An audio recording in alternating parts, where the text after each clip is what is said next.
Bonjour à tous, dans cette vidéo nous allons voir comment utiliser la latitude et la longitude d'un point.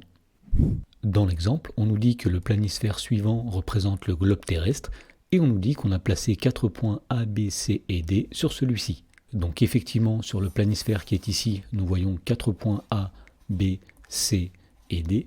Et dans la première question, on demande de donner les coordonnées géographiques des points A, B, C et D. Alors pour faire cela, nous allons commencer par donner quelques rappels. Alors tout d'abord, nous voyons sur la figure que nous avons représenté la sphère terrestre, et sur cette sphère, nous avons un point M qui est situé ici. Et donc la première chose à savoir, c'est qu'un point grand M situé sur la sphère terrestre peut être représenté par deux angles qu'on appelle la latitude et la longitude. Alors tout d'abord, la latitude représente l'angle vertical auquel se situe le point M. Elle est comprise entre 0 degré et 90 degrés, nord ou sud. Donc par exemple sur la figure, la latitude du point M qui est ici, eh bien c'est la mesure de l'angle qui est ici, c'est-à-dire l'angle qui va partir du plan qui contient l'équateur. Alors une petite remarque ici, tous les cercles situés sur la sphère dont les points ont tous la même latitude s'appellent des parallèles. Et le parallèle qui correspond aux points qui ont une latitude égale à 0 degré s'appelle l'équateur. Ensuite, le deuxième angle qui permet de repérer un point sur la sphère terrestre s'appelle la longitude, et la longitude représente l'angle horizontal auquel se situe le point grand M. La longitude est comprise entre 0 degré et 180 degrés, est ou ouest. Et donc par exemple, sur la figure, le point M qui est ici aura pour longitude l'angle qui est ici, c'est-à-dire l'angle qui va partir du plan qui contient le méridien de Greenwich qui est représenté ici. Et donc pour finir, nous pouvons faire une petite remarque. Eh bien, tous les demi-cercles situés sur la sphère qui passent par le pôle Nord et le pôle Sud et dont les points ont tous la même longitude s'appellent des méridiens. Et le méridien qui correspond à une longitude de 0 degré se nomme le méridien de Greenwich. Alors voyons comment utiliser ceci pour répondre à la première question. On souhaitait déterminer les coordonnées géographiques des points A, B, C et D. Et donc nous allons commencer par déterminer les coordonnées géographiques du point grand A. Alors la première coordonnée du point grand A, c'est ce qu'on appelle la latitude, c'est-à-dire l'angle vertical où se situe le point A par rapport à l'équateur. Alors nous voyons que l'équateur est situé ici, et nous voyons que l'angle vertical auquel se situe le point grand A est égal à 40 degrés, donc la latitude du point grand A est de 40 degrés, et étant donné que le point grand A est situé dans l'hémisphère nord, eh bien nous dirons que la première coordonnée géographique du point grand A est de 40 degrés nord. Ensuite, nous allons déterminer la deuxième coordonnée du point grand A, c'est-à-dire la longitude, autrement dit l'angle horizontal auquel se situe le point grand A par rapport au méridien de Greenwich qui est situé ici. Alors nous voyons ici que l'angle auquel se situe horizontalement le point grand A est de 90 degrés, donc la longitude du point grand A est de 90 degrés, et étant donné que le point A est situé à l'ouest, eh bien nous dirons que la longitude est de 90 degrés ouest. Et donc finalement, les coordonnées géographiques du point grand A sont 40 degrés nord, 90 degrés ouest. Ensuite, nous allons déterminer les coordonnées géographiques du point grand B. Donc tout d'abord, nous commençons par la latitude, c'est-à-dire l'angle vertical auquel se situe le point B par rapport à l'équateur. Donc l'équateur est représenté ici, et nous voyons que verticalement, le point B est situé à un angle de 10 degrés. Donc la première coordonnée géographique, c'est-à-dire la latitude du point grand P, est de 10 degrés. Et étant donné que le point B est situé dans l'hémisphère nord, nous dirons que c'est 10 degrés nord. Ensuite, nous allons déterminer la deuxième coordonnée géographique du point grand B, c'est-à-dire sa longitude, autrement dit l'angle horizontal auquel se situe le point B par rapport au méridien de Greenwich qui est ici.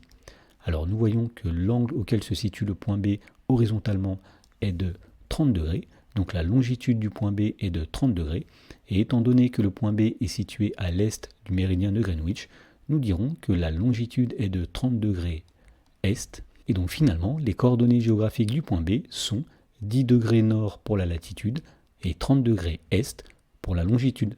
Ensuite, nous allons déterminer les coordonnées du point grand C. Donc tout d'abord, nous commençons par la latitude, c'est-à-dire l'angle vertical que fait le point C par rapport à l'équateur. Donc nous voyons ici qu'il y a un angle de 20 degrés par rapport à l'équateur. Donc la latitude du point grand C est de 20 degrés.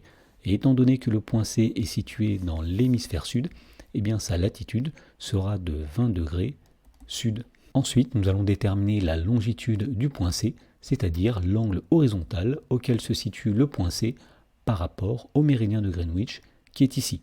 Alors nous voyons que le point C est situé à un angle qui est situé entre 30 degrés et 60 degrés, c'est-à-dire 45 degrés. Donc la longitude du point grand C est de 45 degrés. Et étant donné que le point C est situé à l'ouest du méridien de Greenwich, eh bien sa longitude est de 45 degrés ouest. Et donc finalement, les coordonnées du point C sont 20 degrés sud pour la latitude et 45 degrés ouest. Et pour terminer, nous allons déterminer les coordonnées du point grand D. Alors pour faire cela, on va commencer par déterminer sa latitude, c'est-à-dire l'angle auquel est situé le point D verticalement par rapport à l'équateur. Alors nous voyons que verticalement, le point D est situé à un angle de 30 degrés. Donc la latitude du point D est de 30 degrés. Et étant donné que D est situé dans l'hémisphère sud, la latitude est de 30 degrés sud. Et enfin, nous allons déterminer la longitude du point D, c'est-à-dire l'angle auquel se situe le point D par rapport au méridien de Greenwich qui est ici.